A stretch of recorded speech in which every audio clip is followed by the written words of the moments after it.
प्रिय ग्रामवासियों, जैसा कि आप जानते हैं, पिछली बरसात ने बाढ़ के हालात पैदा कर दिए थे। सबकी फसलें बिगड़ गई थी, सबकी जिंदगी उजड़ गई थी। लेकिन एक उपाय है जो सबको फिर से आबाद कर सकता है, पर उसके लिए कुछ लड़कियों को कुर्बान करना होगा।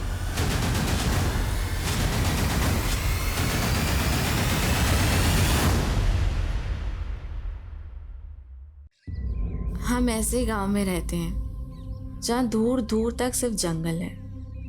लगता था जैसे पूरे देश से कटे कटे कहीं वीरानी में रहते हैं। हमने तो सोच लिया था पंख लगा के कहीं फुर हो जाएंगे, लेकिन एक गलत फैसले ने हमको आसमान से सीधा धरती पे ही गिरा दिया। चांदी सा बदन मिट्टी में मिला लियो तुम। हमको छोड़ के बहुत बड़ी गलती की हो तुम रेणुका। गलती तो तोरे पे भरोसा करके की हमने। तुम्हारे अंग अंग पे हम अपनी छाप छोड़े हैं। हमसे बड़ा ना कोई आशिक हुआ है, ना ही कोई बड़ा जालिम। छोड़ो मैं। तोरे साथ साथ तोरे पति को भी जला देगा।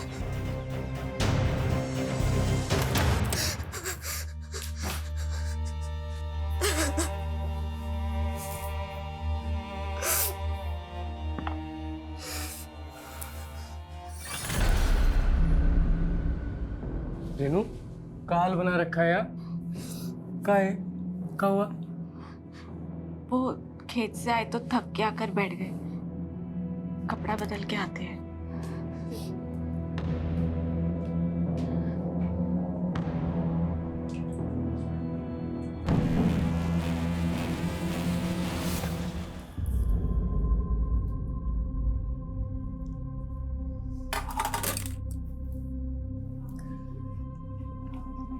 भाई वाह, कितना स्वादिष्ट खाना बनाई हो। ऐसा लग रहा है कि मसाले के साथ प्रेम का छौंका लगा दिया। खुल के मुस्कुरा भी नहीं रही हो, कोई बात है का? बोलो ना। राशन खत्म हो गया है। राशन? हाँ, और बनिया इस बार उधार नहीं देगा, बकाया है उसका। तुम इतना भी नहीं समझते का? मोहनवा मिला था ना, अब उसका नाम जुबान से निकल नहीं रहा है। वो हम आपको परेशान नहीं करना चाहते थे। परेशानी पहले कोनो कम है का? ऊपर से राशन, जेब में कौड़ी नहीं है। खाने पे काहे गुस्सा रहे हैं? तो किस पे गुस्सा है? अब नहीं जाता खाना वाना हमसे। परेशान मत हो दीदी, इस बार बारिश की वजह से जो फसल बिगड़ी है उसी से हताश है भैया, और कुछ नहीं। हताश तो हम भी गए हैं जीवन से मीनू। कभी कभी मन करता है कि जहर खा के हम खुद ही मर जाएं। दीदी ऐसा मत बोलो, सब ठीक हो जाएगा। अच्छा राशन खत्म हो गया ना, हम तुम्हारे जेठ जी से कह के मंगवा देंगे। नहीं नहीं मीनू, हम कुछ कर लेंगे। अरे माना कि हम उम्र में छोटे हैं, लेकिन रिश्ते में तो हम बड़े हुए, तो अब एक जेठानी अपनी देवरानी का ख्याल भी ना रखे।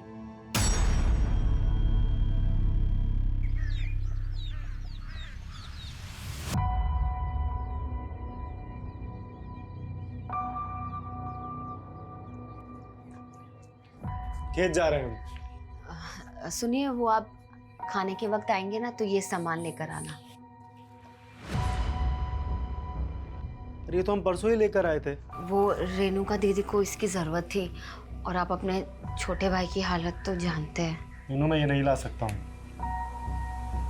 अरे अगर ये हम रेणुका के लिए लेकर आए ना तो अजय बुरा मान जाएगा, और वैसे भी तुम तो जानती हो हमें और रेणुका को लेकर पहले से ही अजय के मन में क्या चल रहा होता है। अरे कमलेश भैया, वो चौपाल पे पूरा गांव वालों को बुलाए मुखिया जी। का है? वो पूरा गांव वालों के नाम कोनो सामूहिक चिट्ठी आया है। सामूहिक चिट्ठी?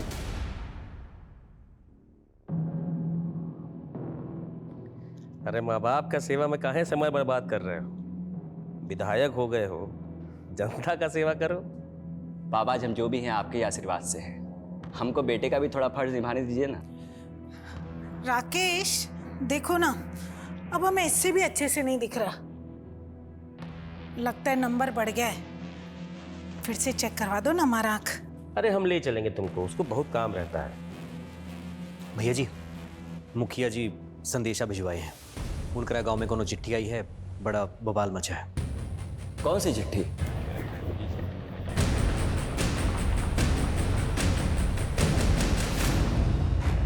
बताओगे मुखिया जी, क्या है उस चिट्ठी में? चिट्ठी तो पोस्ट मास्टर कालू मिश्रा के नाम लिखी है और उसके नीचे लिखा है सामूहिक चिट्ठी। प्रिय ग्रामवासियों, जैसा कि आप जानते हैं, पिछली बरसात में बाढ़ की स्थिति पैदा हो गई थी। सबकी फसल बिगड़ गई और सबकी जिंदगी उजड़ गई। लेकिन एक उपाय है जिससे फिर से सबकी जिंदगी आबाद हो सकती है, पर उसके लिए आपको कुछ लड़कियों को कुर्बान करना पड़ेगा। ये क्या बात हो गई? क्या बोले जा रहे? रुक जाइए, पहले इन्हें पढ़ने दीजिए। कल रात 12 बजे पहली लड़की को गांव की सीमा समाप्ति बोर्ड के पास छोड़ जाइए। फिर देखना अगले दिन से गांव के हालात बदलना शुरू हो जाएंगे। इसके लिए आप हर हफ्ते एक लड़की का इंतजाम कर दीजिए और बचा लीजिए गांव को, गांव का मसीहा। अरे कौन कर रहा है ऐसी मांग हमारी बहन बेटी के बारे में? अरे ये वही बाबा होगा जो बलि देना चाहता अरे था। जो भी है छोड़ेंगे नहीं उसे। देखिए देखिए, सुनिए, जिसने भी हमारे साथ ये गंदा मजाक किया है उसका हम पता लगा के रहेंगे। और रही बात फसल की, तो हम आपको आश्वासन देते हैं, इसके लिए हम सरकार से राहत राशि का मांग कर रहे हैं। लेकिन विधायक जी, आधे से ज्यादा परिवारों में एक वक्त का राशन भी नहीं है और जल्दी में अगर कुछ नहीं हुआ तो ये सब का भी यही हाल हो जाएगा। अरे चिंता काहे करते मुखिया जी, सरकार नहीं की तो हम है ना, हम अपना भंडार खोल देंगे। हम कल से ही सबको 5-5 किलो चावल दाल गेहूं देने का ऐलान करते हैं। तालियां! विधायक जी की विधायक जी की जय! विधायक जी की जय! विधायक जी की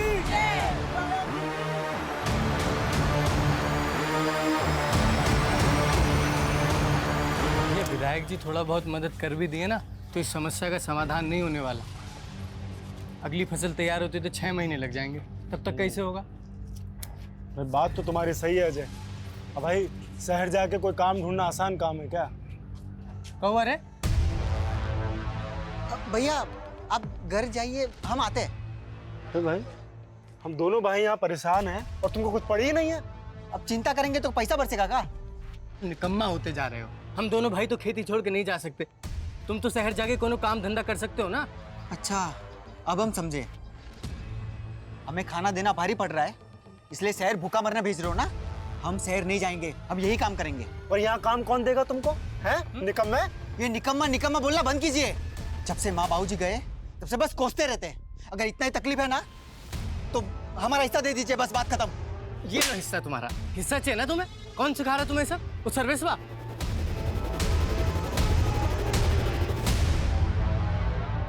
ये तुम्हारा विधायक भाई तो हाथ ही नहीं आ रहा है। क्या बोले थे तुम हमको?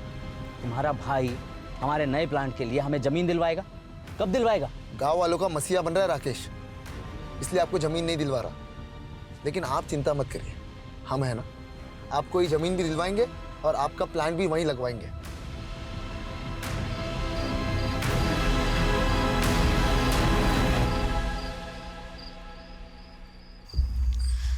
इतनी रात को शौच के लिए इतना दूर जाना पड़ रहा है, ये कोई बात हुई? आहिस्ता बोल, जल्दी कर, मुझे तो बहुत डर लग रहा है।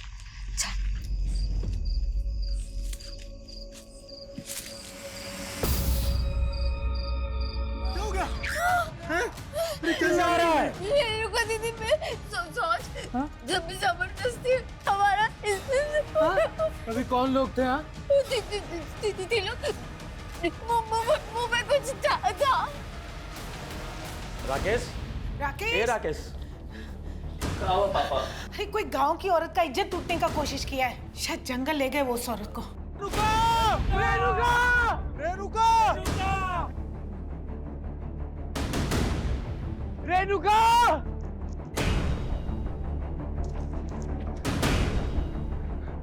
क्या हो गया? विधायक जी, हमारी बीवी और भाभी सोच के लिए आए थे। बीवी को भाभी बताए 3 लोग मुंह ढक के आए, हमारी बीवी को उठा के ले गए। हमें कुछ समझ नहीं आ रहा, पता नहीं हमारी बीवी के साथ क्या करेंगे। विधायक जी बचा लीजिए हमारी बीवी को। जिसने भी सब किया है उसको छोड़ेंगे नहीं, पर पहले अभी तुम्हारे बीवी को ढूंढना जरूरी है। चलो चलिए सब लोग, चलिए।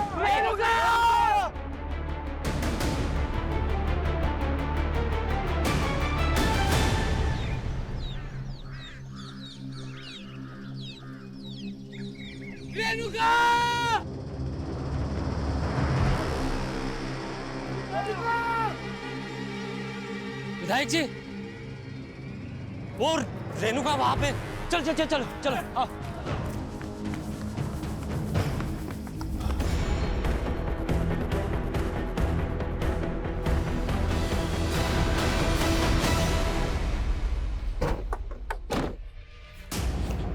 पीछे हटिए, पीछे हटिए, पीछे हो जाइए। आप लोग पीछे आइए।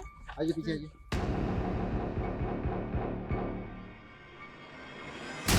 देख के लग रहा है कि रेप भी हुआ है और इसकी जेठानी रात को शौच के लिए आ गई। देखिए इंस्पेक्टर, सिर्फ हमारे इलाके में नहीं, ये हमारे खुद के गांव की महिला के साथ ऐसा कांड हुआ है। आप लोग जल्द से जल्द पता लगाइए कि कातिल कौन है। विधायक जी, कातिल को ढूंढना हमारा काम है, वो हम करेंगे, लेकिन उससे पहले हमें उस चश्मदीद का बयान लेना होगा जो कल रात इनके साथ थी। बताइए कल रात क्या हुआ था? उनमें से किसी एक का भी चेहरा देख पाई हो? हमने किसी को नहीं देखा। पर हम जानते हैं साहब कौन किया है सब। कौन? मोहन साहब।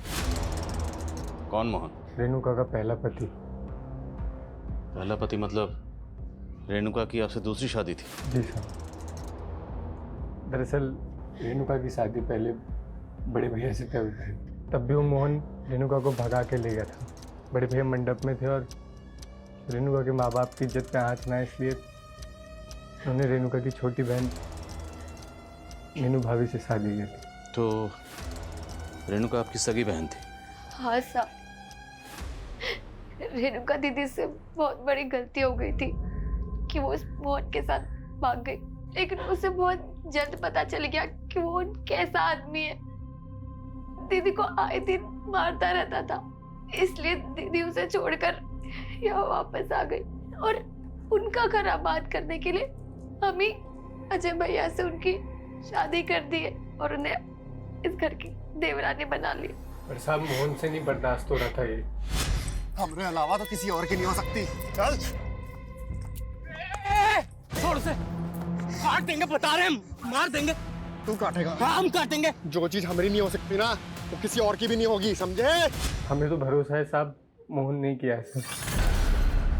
हमारी बीवी है, चाहे मारे या पीटे। जैसे तूने अपनी पहली बीवी रेणुका को मार दिया। हाँ? रेणुका मर गई? मरी नहीं, तूने उसे मार दिया है। नहीं। तेरी तो थाने चल के उतारते हैं। ले चलो इसे। विनायक जी, वो रेणुका का लाश वहीं नजदीक में मिला जहां वो चिट्ठी भेजने वाला गांव का औरत को मिलने के लिए लिखा था। कहना क्या चाहते हैं आप? रेणुका को वहां जानबूझ के भेजा होगा। उसका पति और भैंसुर तो कह रहे हैं कि वो अपना गोतनी के साथ शौच के लिए बाहर गया था। हाँ मास्टर जी, हम आपको कहे थे चिट्ठी के बारे में पता करने के लिए, पता किए? चिट्ठी पर संतो डाक खाने का मुहर था, वहीं से किसी ने भेजा होगा, लेकिन ये बात पता करना मुश्किल है कि उसको भेजने वाला कौन होगा। संतो गांव।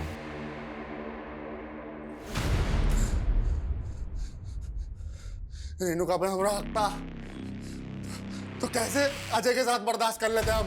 पहले उसको छोड़कर दूसरी शादी कर ली और दूसरी शादी करने के बाद पहली बीवी वापस चाहिए। हाँ, चाहिए थी। रेणुका धोखा दी थी हमको, और जो हमको धोखा देता है उसको बख्शते नहीं है हम। इसलिए रेणुका को मार दिया? हाँ, मार दिए। मारने से पहले उसके साथ रेप भी किया था?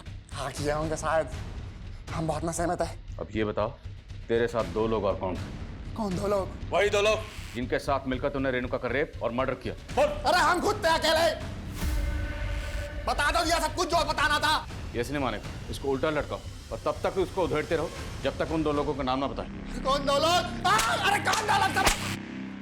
रेणुका की बहन मीनू ने बताया था कि उन पर हमला करने वाले 3 लोग थे, पर ये मोहन, ये तो अपने अलावा किसी और का नाम ही नहीं ले रहा। लगता है इस मोहन का नशा अभी तक उतरा नहीं है सर। इसकी एक बार और धुलाई होगी ना तो ये बाकी 2 नाम भी उगल देगा। हालांकि वो साफ साफ कबूल कर रहा है कि उसी ने किया, पर मुझे उसकी बात पर यकीन नहीं हो रहा। लेकिन सर उसने ये कबूल तो किया है कि रेणुका को उसी ने मारा है।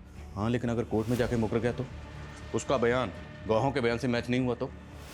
कोर्ट में उसे पेश करने से पहले हमारे पास कंक्लूसिव एविडेंस का होना जरूरी है। सर रेणुका की प्रिलिमिनरी पोस्टमार्टम रिपोर्ट के हिसाब से ये तो क्लियर कि उसका रेप हुआ है, लेकिन उसकी बॉडी पे कहीं भी नहीं मिले। हो सकता है कि रेपिस्ट ने कॉन्डोम यूज किया। अगर ये कांड वाकई मोहन ने किया है तो बाकी 2 लोग कौन थे जिन्हें ये बचाने की कोशिश कर? सर गांव वालों से एक अजीब सी बात पता चली है। रेणुका की हत्या के कुछ दिन पहले गांव में एक चिट्ठी आई थी और सर वो चिट्ठी गांव के सभी लोगों के लिए थी।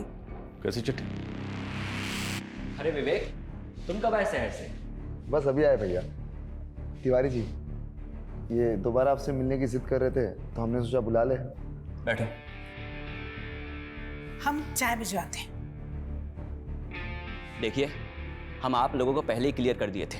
देखिए राकेश जी, अगर ये प्लांट पहले बना होता तो आज गांव के लोग उसमें काम कर रहे होते, और फसल क्या बिगड़ गई, सब भूखे मर रहे हैं। देखिए, गांव में पहले एक मौत हुई है, हम बहुत डिस्टर्ब्ड हैं। आप लोग जाइए अभी। भैया एक मिनट, मेरी बात तो सुनिए। भैया देखिए, ये ना सबसे अच्छा मौका है। सारे गांव के लोग भूखमरी से परेशान हैं और गांव में अभी भी एक मौत भी हुई है। सबका ध्यान वहाँ भटका है। आप ना इनको प्लान के लिए अप्रूवल दे दीजिए। इसमें हम सबका फायदा है, आपका हमारा सबका फायदा है इसमें। बस कर विवेक, हम अपने फायदे के लिए गांव वालों को धोखा दे दे। और सुनो, अगर तुम दोबारा इनको यहाँ लेकर आए ना तो हमसे बुरा कोई नहीं होगा। जाओ चुपचाप चाय पिलाओ और निकालो यहाँ से।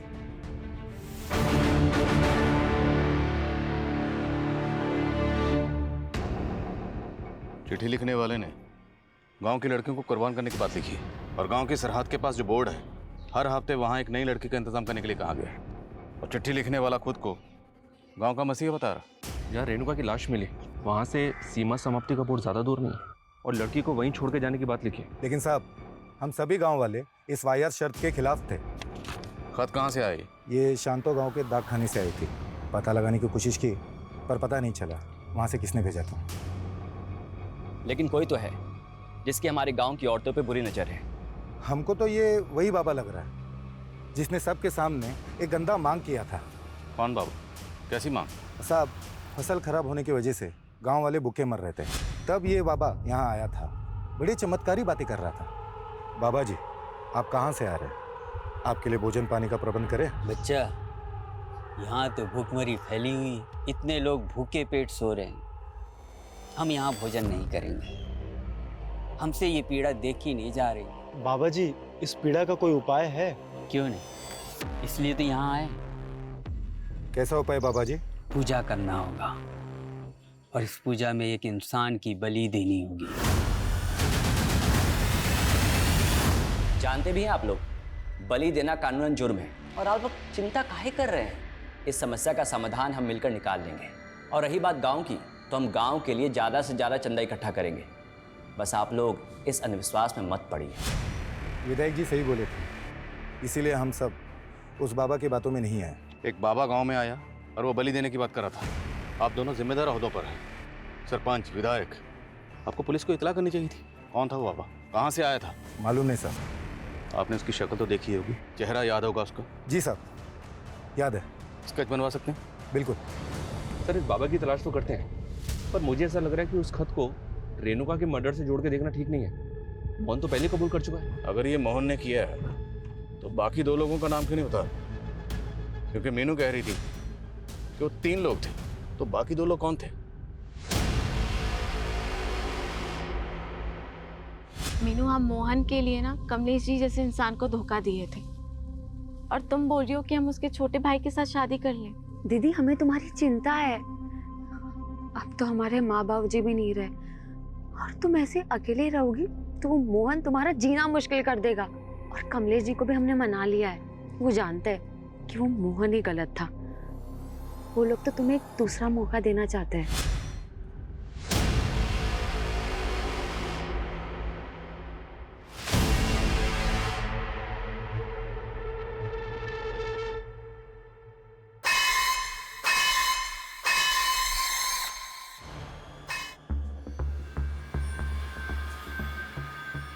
ये तुम्हारा विधायक भाई तो गांव वालों के भले के अलावा कुछ सोचता ही नहीं है।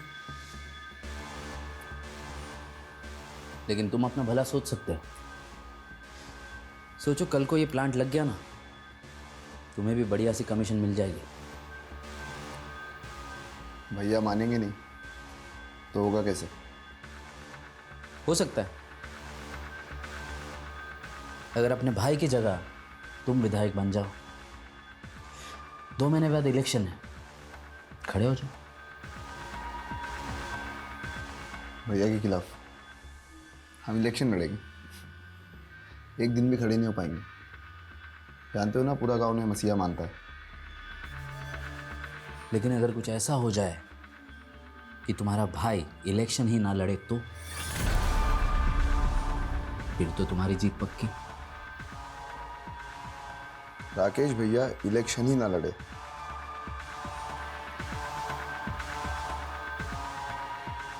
ऐसा तो सिर्फ एक ही सूरत में हो सकता है।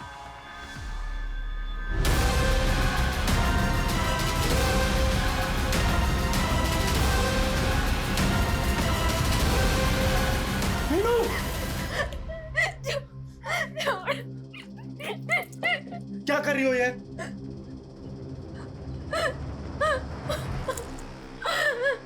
रेणुका दीदी के माथे में बिल्कुल अच्छा नहीं लगता। भाभी, तुम्हें कुछ हो गया तो भैया तो टूट जाएंगे ना। हमें ना अभी रेणुका के कातिलों को सजा दिलवानी है। किरण! किरण! छूट गए तुम। तू क्या सोची हमारे अंदर होते ही अपने आशिक की हो जाएगी? यहीं से हो रहे थे ना तुम दोनों? कहाँ है वो? यहीं छुपा कोई नहीं है। हम कह रहे हैं ना कोई नहीं है। देखो हमारी बात सुनो, कोई नहीं है यहाँ। चुप! कहाँ है वो? जब हम बोल रहे हैं कोई नहीं है यहाँ, समझे आप? जिंदा नहीं बचेगा तेरा आशिक, जानती हो ना? हमारी पहली बीवी का भी हत्या का आरोप है हम पे। तो मुझे पुलिस वाले छोड़ काहे दिए? मोहन को पकड़ने वाला आज तक तो पुलिस वाला पैदा नहीं हुआ है, समझी? बड़े साथी रहे हम।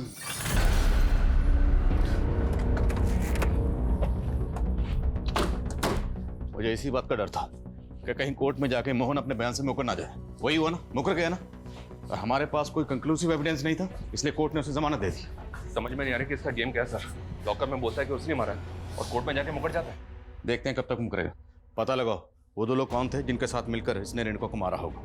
सर गांव वालों ने उस बाबा का स्केच बनवाया है जो चिट्ठी आने के 15 दिन पहले गांव आया था। सर मैंने इसका लुकआउट नोटिस जारी करवा दिया। पता चला चिट्ठी भेजने वाला कौन था?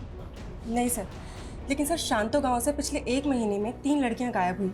सर 2 दिन पहले उनमें से एक लड़की की लाश मिली, सीमा। सर रेणुका की तरह इसका भी रेप हुआ है। केस का स्टेटस क्या है? सर केस तो अभी तक अनसॉल्व है, लेकिन सर इस गांव का मुखिया है भीमा। वहाँ की पुलिस को इस पर शक था। सर इन तीनों लड़कियों के घर वालों ने इससे ब्याज पे पैसे लिए थे और इसकी इन तीनों लड़कियों पे बुरी नज़र थी, लेकिन सर पुलिस को इसके खिलाफ कुछ भी नहीं मिला। क्या इन तीनों लड़कियों के केस का रेणुका के केस से कोई ताल्लुक हो सकता है? सबसे चौंकाने वाली है वो चिट्ठी जिसमें हर हफ्ते एक लड़की की मांग की गई। जरा पता करो इन दोनों गांवों में ऐसा क्या कॉमन है जिसका हमारे केस से ताल्लुक है। और बोलो।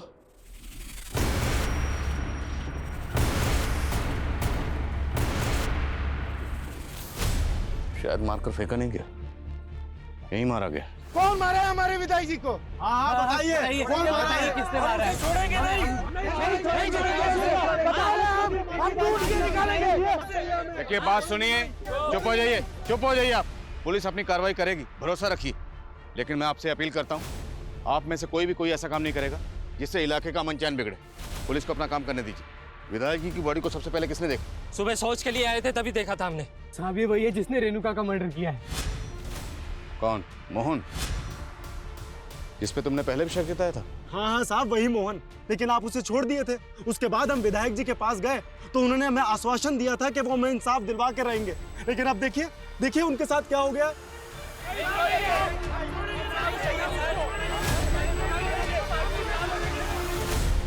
संभालिए अपने। हम समझते हैं आप पे क्या गुजर रही है। विधायक जी की मौत से पूरे इलाके के लोग सख्ते में नहीं बल्कि सदमे में हैं। पर हमें विधायक जी की लाश बाहर जंगल में मिली। कल माधव के साथ शहर गए थे। पापा, शहर में हमारा सिंचाई विभाग के अधिकारियों के साथ मीटिंग है। वो हम यहाँ एक नहर निकलवाना चाहते हैं ताकि बरसात का पानी ऐसे तबाही मचाने से पहले सिंचाई में काम आ जाए। शहर में देरी हो गया था तो माधव का फोन आया था। वो बोला कि अब रात को नहीं सुबह ही लौटेंगे। और माधव कहाँ? सर माधव का कुछ पता नहीं चल रहा, और हम उसके घर गए थे तो हमने देखा कि माधव के घर के बाहर राकेश भैया की गाड़ी खड़ी है, लेकिन वहाँ पे माधव नहीं था। तो माधव रहता कहाँ? जो गांव के बाहर कनाल है उसकी के पास में उसका घर और खेत है।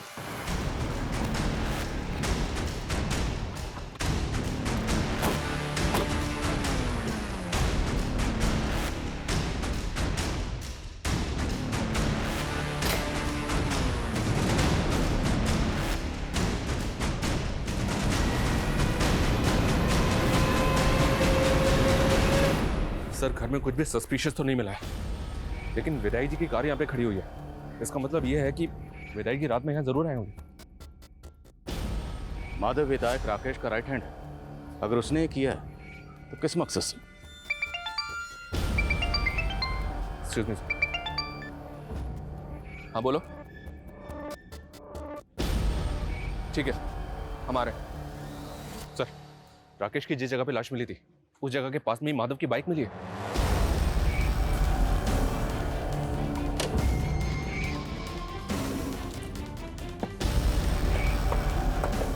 यही सर। सर ये रही बाइक, और सर बाइक पे चाबी भी लगी हुई है। तो क्या विधायक जी ने अपनी कार माधव के घर पे खड़ी की और माधव की बाइक से यहाँ पर आए, या फिर माधव उन्हें यहाँ लेके आया? पर शर्मा सवाल ये है कि अगर माधव इस कांड में शामिल है तो अपनी बाइक यहाँ छोड़कर क्यों जाएगा? पूरा एरिया अच्छे से स्कैन करो।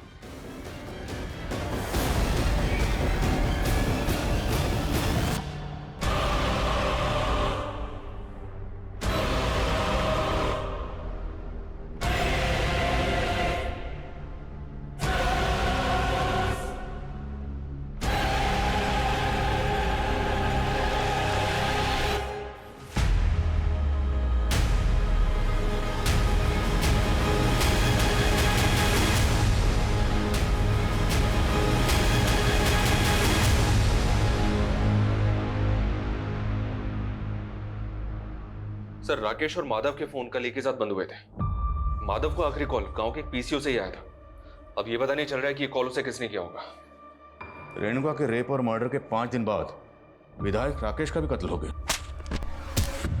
क्या ये दोनों केसेस आपस में कनेक्टेड हैं? इस मोहन की क्या खबर है? मोहन का भी चौकन्ना है सर, घर से बाहर ही नहीं निकल रहा है।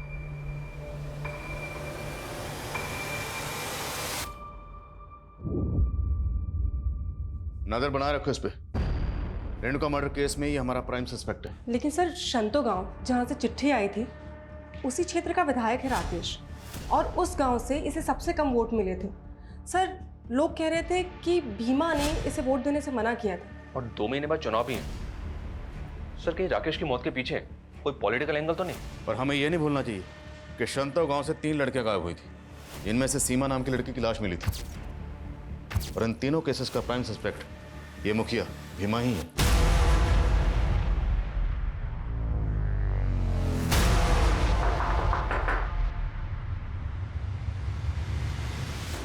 गजब बात कर रहे हो। उस सीमा को मारने में हमारा हाथ होता तो ऐसे घर पर बैठे होते हम। अब घर के अंदर और घर के बाहर क्या करते हैं, आपके चरित्र का पूरा विस्तार पूर्वक वर्णन है हमारे पास। और सिर्फ सीमा ही नहीं, आपके गांव की 2 लड़कियां और गायब है, और आप और आपका गुट।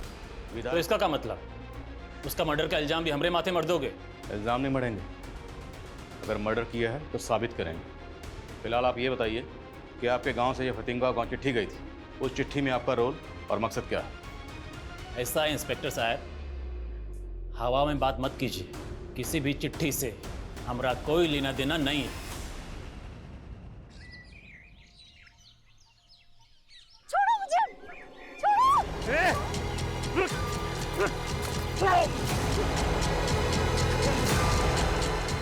विनोद,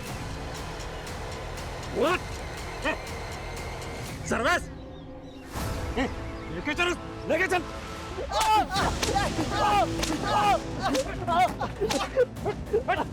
देखिए साहब, ये रेणुका का देवर और उसका दोस्त क्या हरकत किए हैं। हमें तो लगता है विनोद ही अपनी भाभी के साथ रेप करके मर्डर किए हैं। आपको क्या लगता है उससे फर्क नहीं पड़ता? कानून को अपने हाथ में मत लीजिए। आप क्या बोल रहे हो? हमने कुछ नहीं किया साहब, हम सच कह रहे हैं। भैया भैया प्लीज हमें बता लीजिए, हमने कुछ नहीं किया सच में। शर्मा खोलो इन।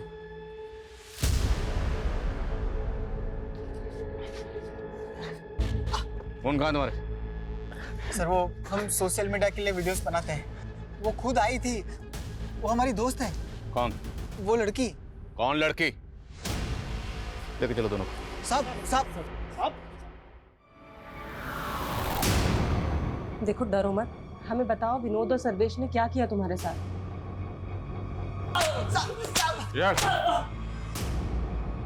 साहब हमने आपको कहा था ना, वो हमारी दोस्त थी। उस लड़की ने तुझे बचा लिया, और तुम दोनों के मोबाइल में ये तेरी भाभी रेणुका का वीडियो क्या कर रहा है? ये तो हमें विनोद ने दिया था। साहब गलती हो गई थी, भटक गए थे जो इनका वीडियो बना लिए। अपनी भाभी के साथ रेप और मर्डर किया इसके साथ मिलकर। और तुम लोग ये बताओ, और तीसरा कौन था तुम दोनों के साथ? नहीं साहब, हमने कुछ नहीं किया साहब। उठो इनको।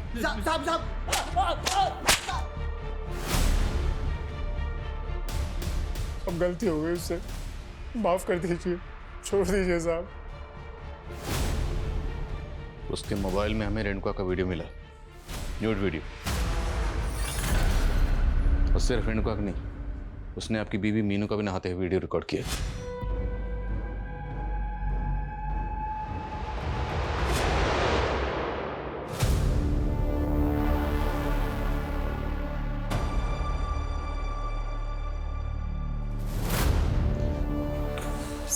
खबरियों से बाबा परंतु की लीड मिली।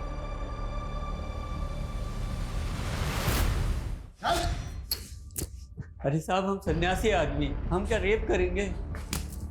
अली की तो बात कर रहा था ना तुम, और वो चिट्ठी भेज के औरत की मांग भी कर रहा था। कौन सी चिट्ठी साहब? हम कुछ नहीं किए। तो होने वाले नेताजी, अब तो आपके रास्ते का कांटा भी हट गया। अब तो राकेश दुबे की हत्या की हमदर्दी भी जनता से मिल जाएगी। सर, ना तो विनोद और सर्वेश ये मान रहे हैं कि इन्होंने ही रेणुका का मर्डर किया है, और ना ही वो बाबा कुछ को बोल रहा है।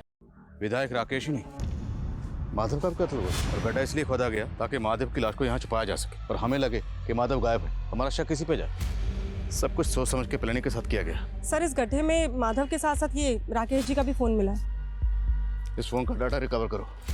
शायद ये कत्ल रेणुका के कत्ल और मर्डर की आड़ में किया गया, ताकि हमें ये लगे कि दोनों मर्डर्स आपस में कनेक्टेड हैं। अब हमें रेणुका के कातिल के साथ साथ विधायक राकेश और माधव के कातिल को भी ढूंढना होगा।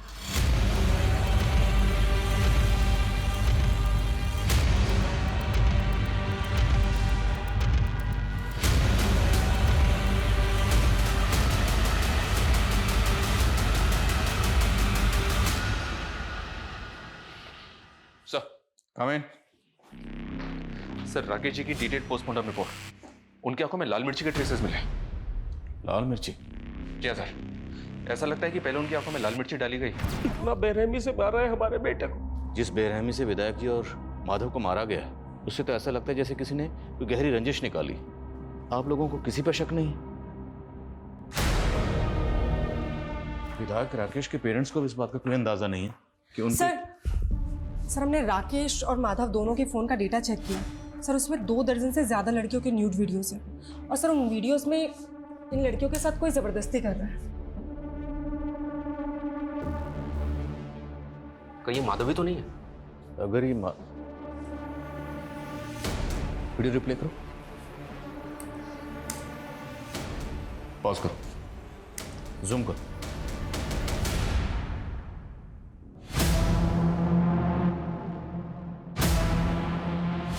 माधव का घर, मतलब ये सारे कांड माधव के घर में हो रहे थे। शर्मा, माधव के घर को एक बार अच्छे से स्कैन करो और पता लगाओ वीडियो में जो बाकी लड़कियां हैं वो कौन है। सर, ये लड़कियां फतिंगवा गांव की लग रही हैं, क्योंकि सर इसमें से एक वीडियो मीनू का भी है।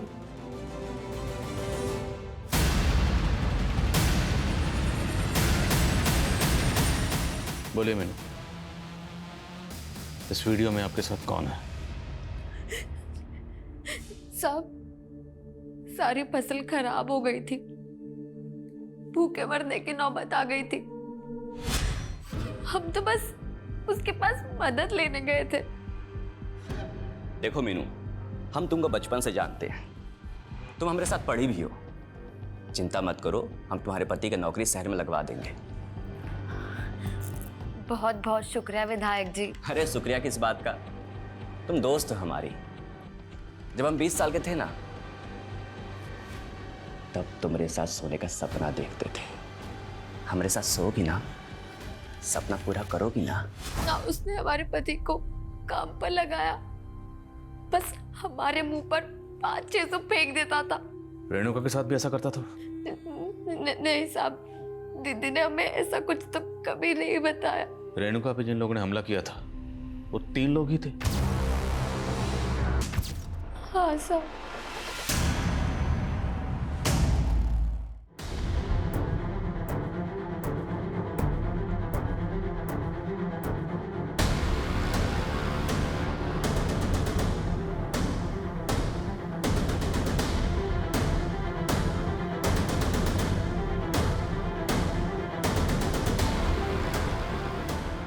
Sir coming.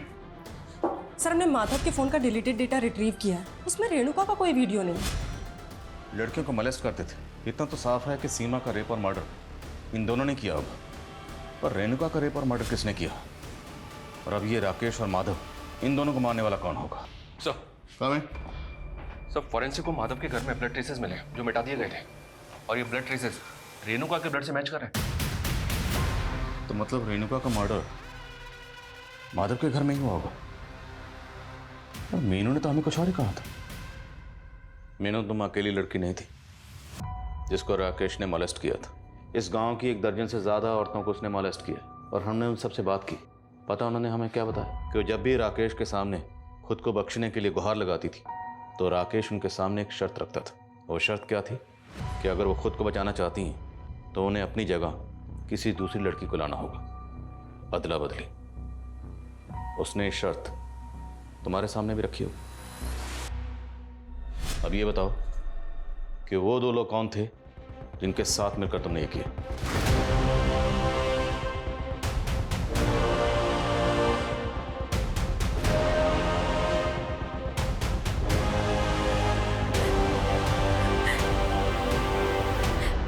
साहब, उसने हमें मजबूर कर दिया था,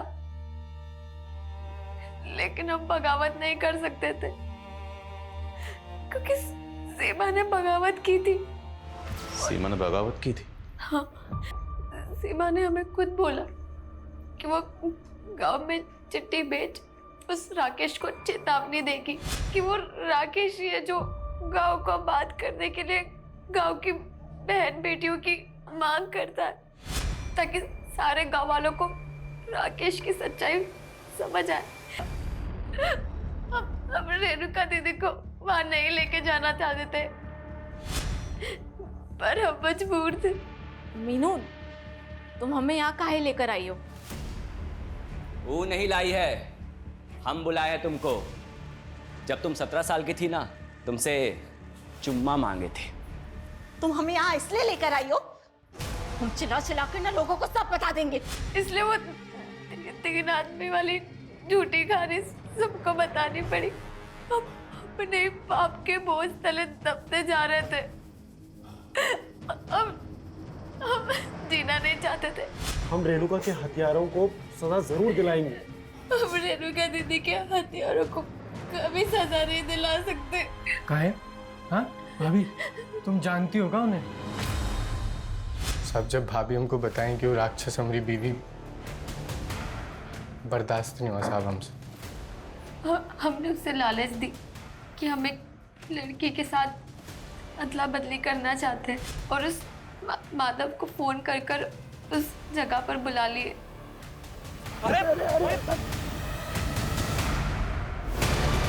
हमने जो भी किया अपने घर की औरतों की इज्जत के लिए किया। पर आप लोगों को पुलिस की मदद लेनी चाहिए थी, हमारे पास आना चाहिए था। आज तक इस देश में ऐसा कौन सा नेता है साहब जो फांसी पे चढ़ा है? बताइए ना हमको। सर जैसा इन लोगों ने कहा, 70% केसेस में तो ऐसा ही होता है। बड़े लोगों की सुनवाई चलती रहती है, और सर विक्टिम को सालों साल इंसाफ नहीं मिलता। हमारे मुल्क के जुडिशियल सिस्टम का ढांचा कुछ ऐसा है जहां पर किसी भी गुनहगार को सजा देने से पहले हर पहलू पर गौर किया जाता है। मैं मानता हूं कि कुछ केसेस में इंसाफ मिलने में देर होती है, पर इसका मतलब ये नहीं कोई कानून को अपने हाथ में ले। कानून ये हक किसी को नहीं देता। इंसाफ मिलने में देर भले ही हो जाए, पर देर सवेर इंसाफ मिलता जरूर है।